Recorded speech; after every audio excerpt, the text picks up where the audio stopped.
Мәхәббәт сагышы. 11-нче бүлек. Мәдинә үзенең атасын бик аз хәтерли. Нахак бәләләр Хисаметдин Сагыйдуллинны төрмәгә илтеп тыкты. Әле 1-нче класска гына йөри башлаган Мәдинә 11 яшьлек абыйсы белән әнисе кулында калды. Фәхри апа берничә ай ах-вах килеп йөрде дә, үзе башлангыч классларны укытып йөргән мәктәптә халык дошманы булган кешенең хатыны яшь буынны тәрбияли аламы дигән ың-шың чыккач, уйга калды. Ни эшләргә? Эшеннән дә сүреп чыгарсалар, кая барыр? 2 баланы ничек тәрбияләр? Һәм ул Хисаметдин белән кушылу яшьлегем хатасы булган, минем аның белән уртак нәрсәм юк дип йортка кертте. Тик Фәхри апаның юанышы озакка бармады.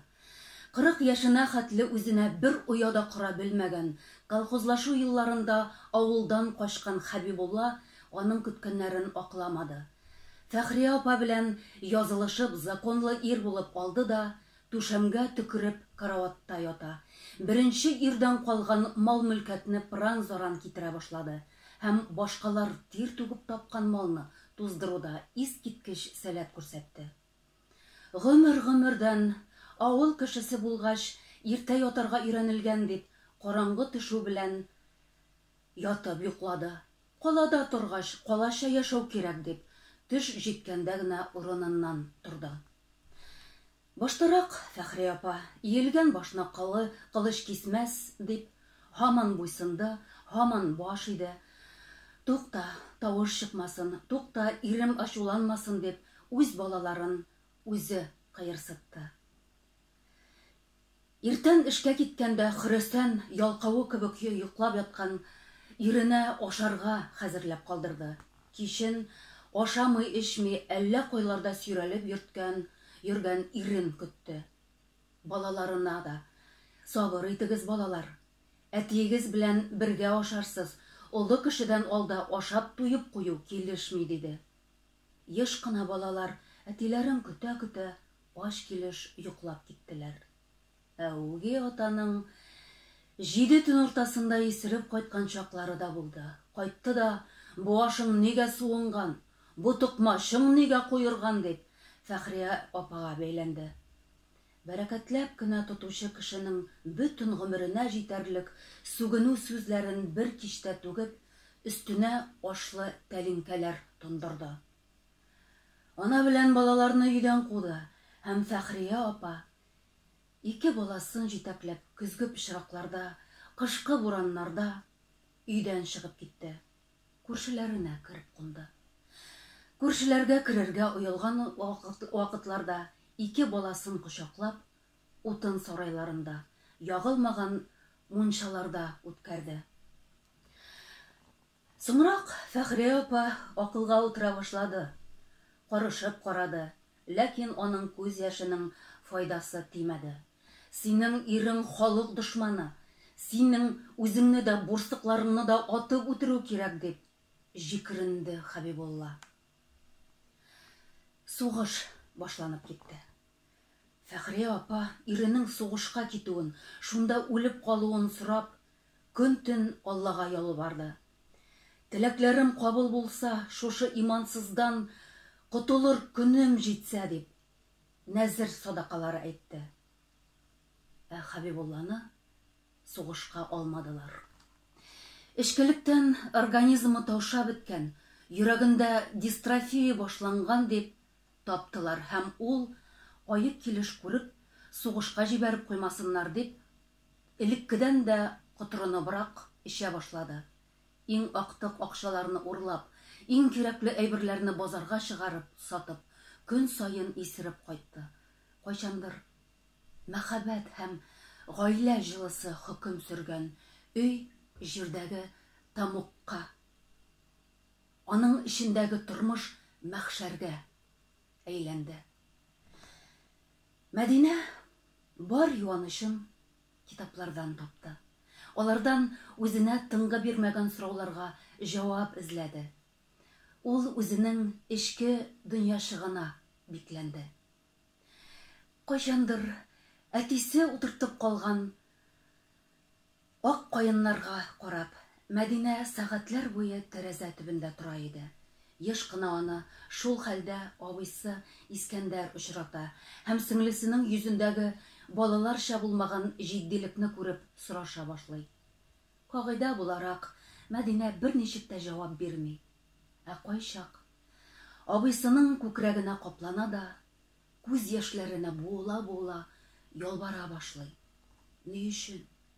Ни өчен төрмәгә япканнар аны, абыем? Әйт, ни өчен? Ә моны Искәндәр дә, әниләре дә беркем дә белми. Һәм ике бала берсенең кочагына икенчесе сыенып, тәрәзә артындагы ике ак каенга карыйлар да, мыштым гына елыйлар. Ике ак каен. Балалар ул каеннарны аның каеннары дип йөртәләр. Аныкылар, димәк, әтиләренеке. Мәдинә яхшы укыды.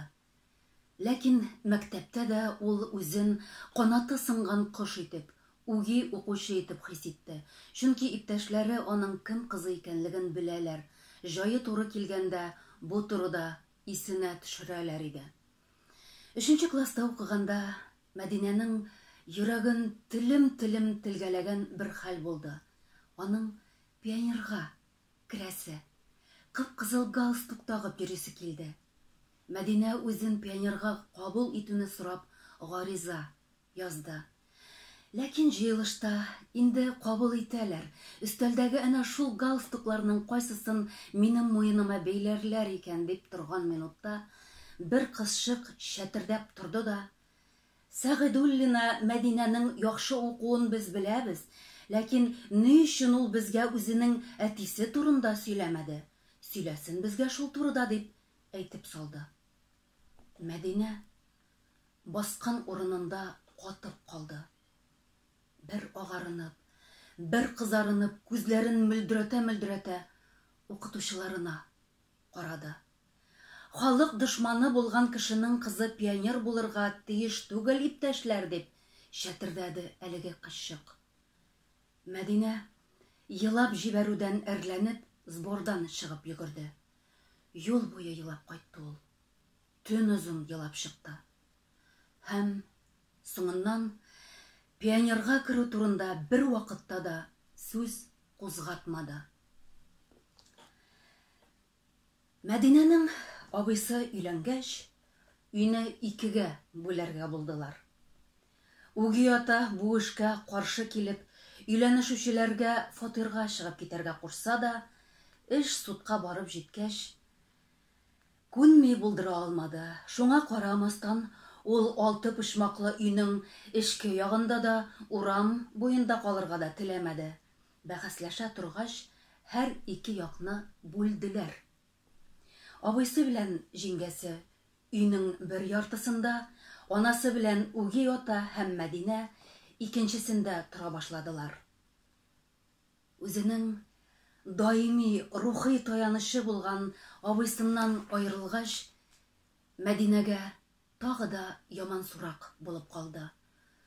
Урталай бүлгән, таптар калган өйнең стеналары аны кысты.